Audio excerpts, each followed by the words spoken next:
नाज़रीन, आप देख रहे हैं बोल्ड पाकिस्तान न्यूज। आज गुलशन रिसालत का एक और फूल मुरझा गया। पीर सैयद फैजुल हसन शाह हमदानी कादरी की अचानक मौत पर हर आंख अश्कबार। इस हवाले से आए तफसीलात जानते हैं हमारे नुमाइंदा रिजवान आजिज से इस रिपोर्ट में।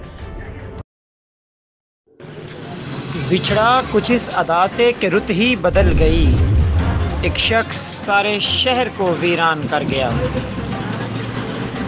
मौत सबसे बड़ी सच्चाई और सबसे तलख हकीकत है।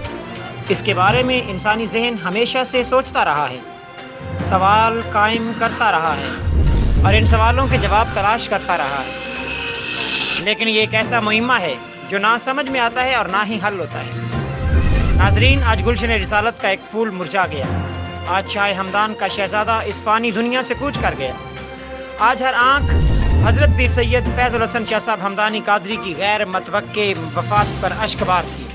उनकी रेलत हार्ट अटैक की वजह से हुई। उनकी नमाज जनाजा उनके आबाई गांव लखीवाल शरीफ में अदा की गई, जो उनके मामू अलहाज पीर सैयद मोहम्मद सिराजुल हक शाह साहिब ने अदा करवाई, जिसमें सदात गुलशन हमदान के अलावा सियासी और समाजी शख्सियात ने हज़ारों की तादाद में मुरीदैन और अकीदतमंदों ने शिरकत की।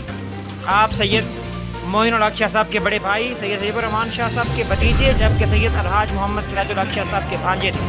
आपको बुजुर्गान हजरत पीर सैयद अफजल शाह साहब हमदानी और पीर सैयद अब्दुल गफूर शाह साहब हमदानी के पहलू में दफन किया गया।